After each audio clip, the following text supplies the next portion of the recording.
I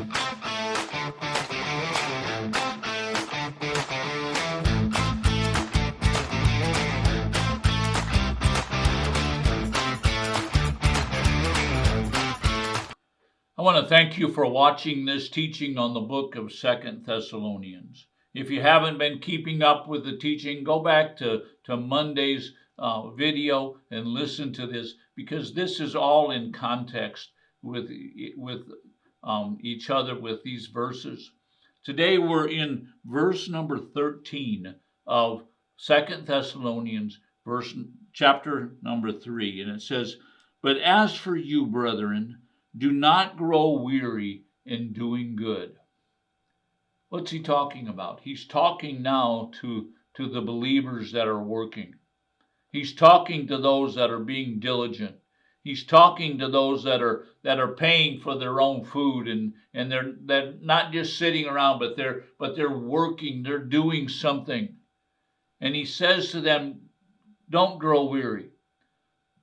Now in the Greek language, this word weary means to lose motivation or to lose courage.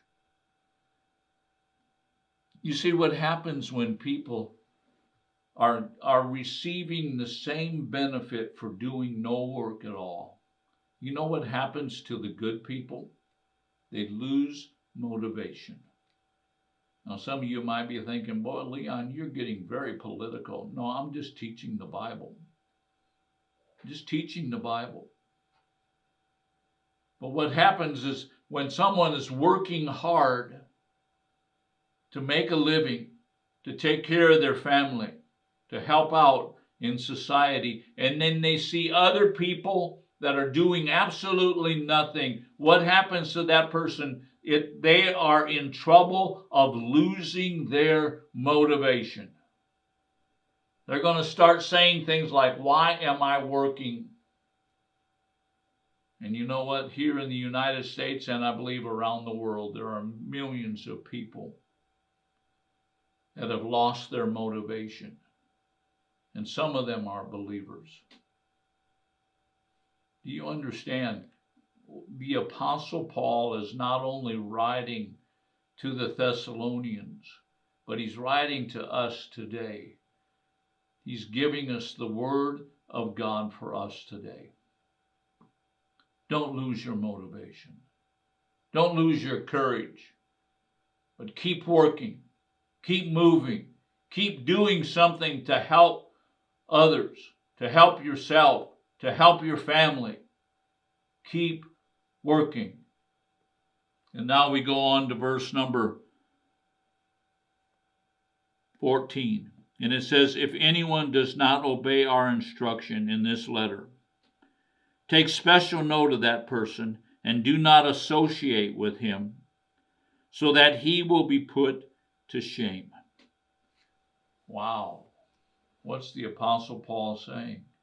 He's saying if people don't like what I said, if they don't pay attention to what I said, if they don't obey the instructions, and by the way, these verses here that are found in the 3rd chapter, starting with about verse number 6 or 7, those verses are instruction on how to keep the church going and how to keep society moving ahead.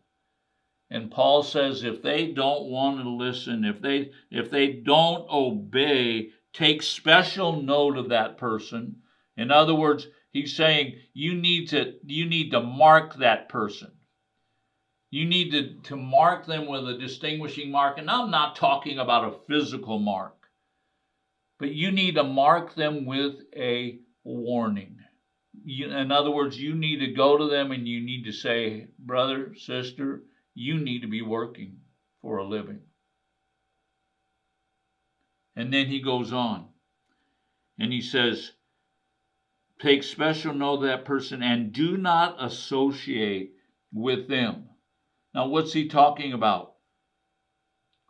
The Apostle Paul realizes that you become like who you associate with. This word associate means to don't imitate them.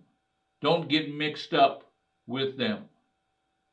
You see, the Apostle Paul here is bringing a warning to the believers in the church at Thessalonica. If someone's not doing what we've said, and basically Paul is talking about this commandment that if you don't work, or if you're not willing to work, you don't eat. If they're not willing to listen to that, and he says, mark them. In other words, say, that person is not doing what's been commanded. And then he says, and don't associate with them. Don't imitate them. Don't become like them. Do you understand? You know, I wonder sometimes what our churches would be like if we did what the Bible tells us to do. If we did what the Word of God and what the Apostle Paul taught, what would our churches be like? I think our churches would be so dynamic, much like the church at Thessalonica, winning people to the Lord, people talking about their faith, even in the midst of persecution, even in the midst of hard times. Their faith is moving and their love is moving. You know, you can say, I love you, but if you don't have the money to help a person out, what good is your words? So work with your hands. Provide not only for your family, but for others. And then the Apostle Paul, we go on into verse number 15. And it says, do not regard him as an enemy, but admonish him as a brother. What's he doing? He's balancing this teaching out. He says, don't treat him like an enemy. Don't treat him like he's someone that you got to fight against. You see, that would be absolutely wrong. That would be very detrimental. But treat him like a brother. In other words, he says, and admonish him. Admonish him like a brother. What's he saying? He's saying you need to go to them and you need to encourage them to do what they're supposed to be doing. Constantly admonishing. Now this word admonishing, we could say it's correction, but you know what? Proper correction always brings instruction. So correct them. Say this is what you should be doing, and then tell them this is how you can become an active person in this church. This is how you can work. You see, the Apostle Paul has given some very weighty instructions to the church at Thessalonica. And these instructions are for us today. Thank you for watching. Join us again tomorrow.